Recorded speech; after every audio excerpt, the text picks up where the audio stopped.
Welcome to East Africa's Great Rift Valley, the cradle of humankind. Here, amidst these ancient landscapes, the story of our species began. Today, anthropologists dig deep into the earth and into time itself to unravel the mysteries of human origins. Zoologically speaking, we humans are Homo sapiens, a culture-bearing, upright walking species with a knack for living on the ground. We likely first appeared in Africa about 300,000 years ago. That's right, our ancestors weren't hanging out in trees, but instead walking tall, dodging predators and inventing things like sharp sticks. Not exactly what you'd call an Instagram-worthy lifestyle.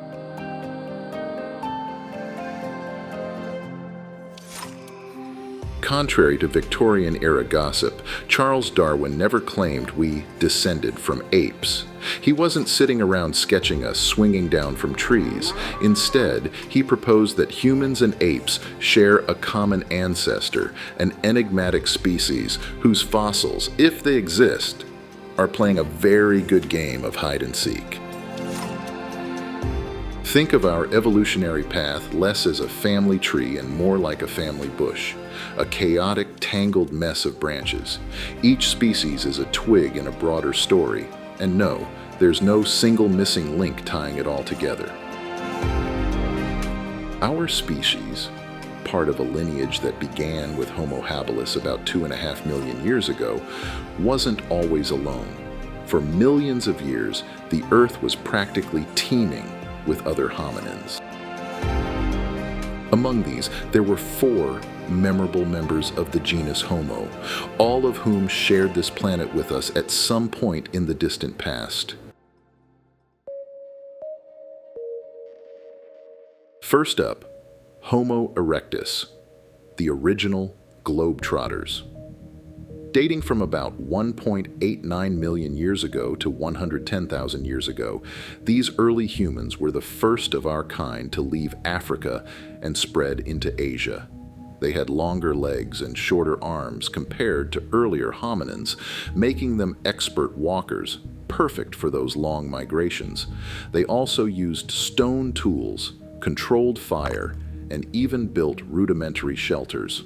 Homo erectus set the stage for what would become humanity's wanderlust.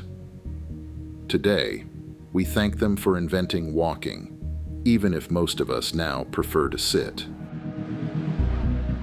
Next, we have Homo heidelbergensis. These guys, who lived from around 700,000 to 200,000 years ago, are excellent candidates for being the common ancestors of both Neanderthals and modern humans. They roamed Europe and Africa and were among the first to thrive in colder climates, thanks to their advanced tools and shelter-building skills.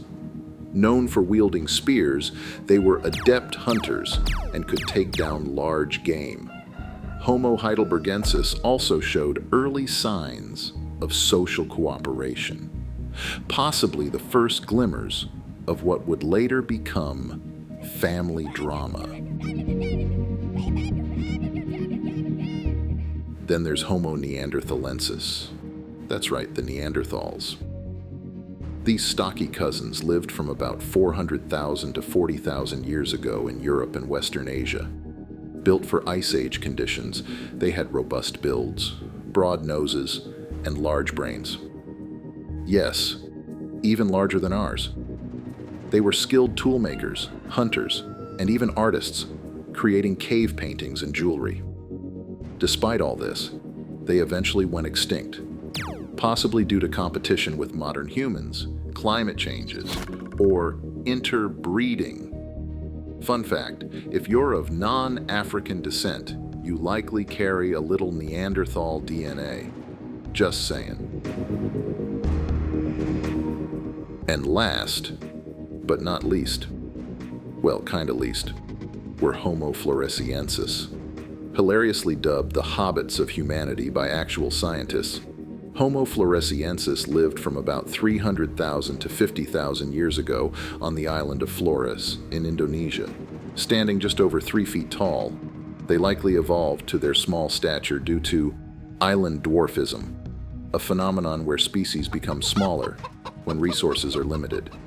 They used stone tools and hunted tiny elephants and giant rats. I think I played that CRPG once. Their discovery in 2003 raised major questions about human evolution and diversity, proving that big mysteries can come in small packages. Beyond our genus, we've always shared this planet with other ape-like primates, from modern-day gorillas to the long-gone Dryopithecus, but to be clear, not descended from monkeys. Hey man, pass that over to the left. Humans did, however, have a few advantages over the local wildlife: superior intellect, opposable thumbs, and the ability to talk about our problems endlessly. These traits helped early humans innovate, communicate, and, most importantly, pass knowledge to the next generation. This, my friends, was the spark of culture. Culture is more than just a people's playlist. It's everything: language, clothing, homes, government, and food, even crafts, arts, and religious beliefs. From this foundation, humanity built the first societies. In the Paleolithic era, or Old Stone Age, humans were nomadic, moving frequently in search of food. Their survival depended on their environment. If resources ran dry in one area, they had to relocate. Competition with rival groups also prompted movement. These migrations were more strategic survival than wanderlust. Early humans were initially terrified of fire, but they had the smarts to recognize its potential. Fire became their greatest ally, providing warmth, light, protection from predators, and most importantly, the ability to cook food, which provided the nutrients necessary for our brains to grow to their large sizes. Tools were essential to survival. Stone and bone daggers and spear points aided in hunting, while axes and scrapers made processing food and hides more efficient. Digging sticks unearthed roots.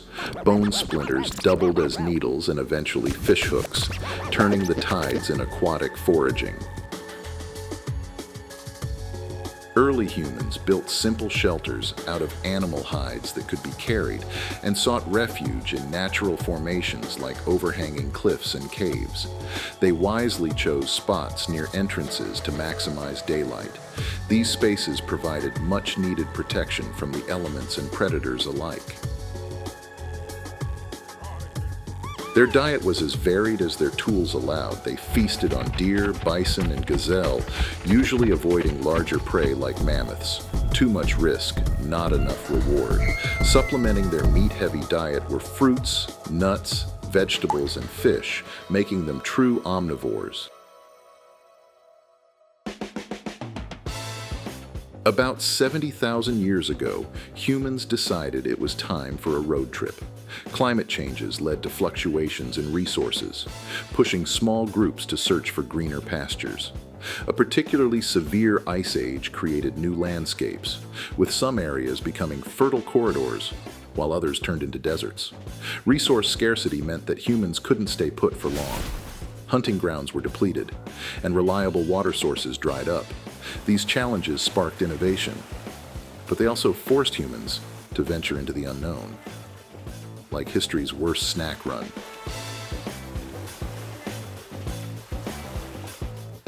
From Africa, we moved into the Middle East via the Sinai Peninsula, into Asia along the coastal route, and northward into Europe. Some groups later reached Australia by island hopping across Southeast Asia, while others crossed the Bering Land Bridge into the Americas during an ice age. Each path held its own challenges. The coastal route offered plentiful seafood, but travelers faced storms and rising sea levels. The inland routes required navigating arid deserts and rugged terrain. As humans crossed the Bering Land Bridge, they adapted to freezing temperatures and sparse vegetation. Yet, with each new challenge, humans proved remarkably resilient, paving the way for global settlement.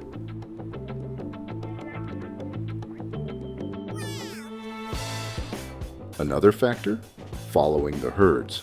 Large animals vital to human survival migrated in search of food, and humans followed suit.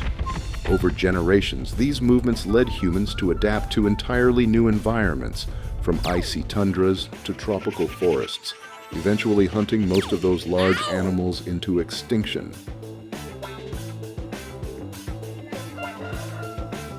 After the last ice age, roughly 10,000 years ago, humanity decided hunting and gathering was not enough work.